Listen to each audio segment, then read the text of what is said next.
Climate change. It is no longer climate change within a tolerable range. A crisis is what it's about, with fires, floods, as well as drought. Every week a constant blast, far worse than seen in the past. If we must, we will adapt. Prevention, though, would be more apt. There is a cost to adaptation.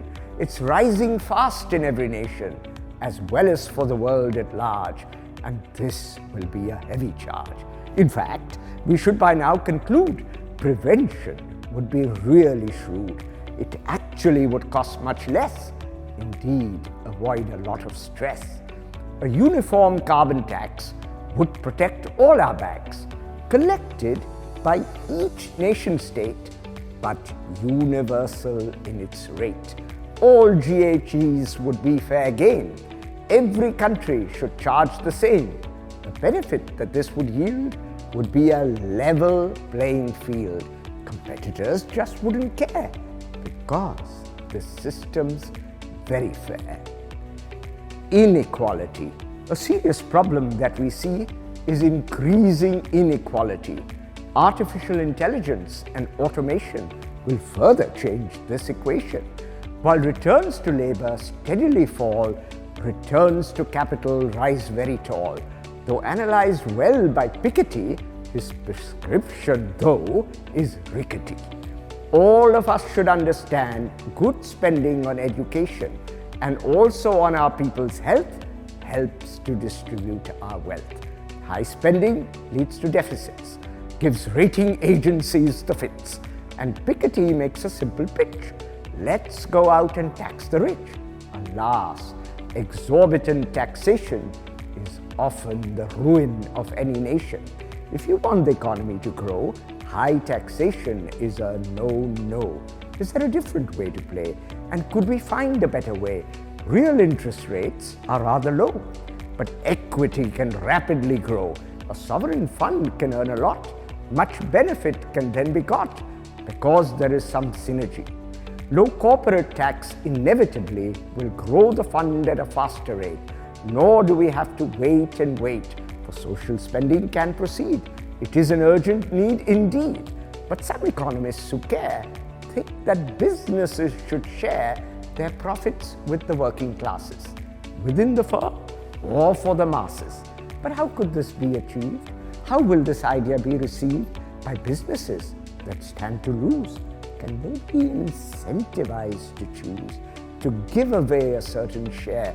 Would a capitalist ever dare? The government could pave the way. For argument's sake, let's just say that lower taxes would apply to a company that does supply a given fraction of its shares to a fund which then cares for all workers as a group. We'd see a beneficial loop. Authoritarianism. Democracy was on the rise and seen as a worthy prize, and then there was a sudden bend, and now we see a different trend. Now many people tend to grumble about democracy's rough and tumble. Demagogues then raise their voice and offer us the starkest choice: full liberty with disorder, or toe the line for their order. The Soviet Union's final days now brought a major change in ways. Democracy spread far and wide. In Eastern Europe it was tried. Well, many thought it very good, but still it must be understood some had a very different view. Though democracy spread everywhere, the seeds of reversal were already there. Inclusive growth is a must. Everyone must win our trust. All together we must strive. If isolated, we won't thrive. If haves and have-nots get divided, potent weapons are provided for populists to come to power, and liberals are made to cower. The 1930s come to mind. In that era, one could find strange ideologies that spread. They were destroyed, but instead, their offshoots now are gaining traction, and only free thinkers' concerted action would help to preserve our freedom. And don't you think we really need them? The ideologues would have us trade our sunshine for their shady shade. Efficiency is what they claim, but subjugation is their game. Your rapid trains will run on time, arrive and depart on the chime. Do as we say, all will be well, but where they'll lead us, none can tell. But if the past is any guide, they'll take us for quite a ride. This warning we should surely heed and speak up when we see the need. Indeed, it could be the case. There will be problems that we face.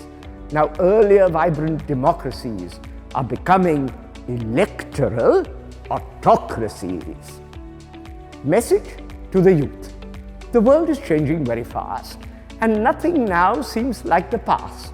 So to survive in this rat race, new skills at a rapid pace must constantly be acquired to ensure that you're not fired.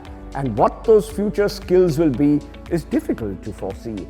And so you'll need agility, broader learning and flexibility, not just knowledge, but its application in actual real-life situations. Quite rarely alone, mostly in teams, and team dynamics, it seems, will be important for success. Thus, specific knowledge might be less important than interacting well and knowing enough to tell what would be well worth a try.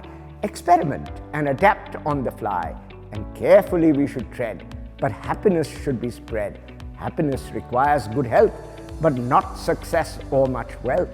All studies show that in the end, the more people that you befriend, the happier you yourself will be.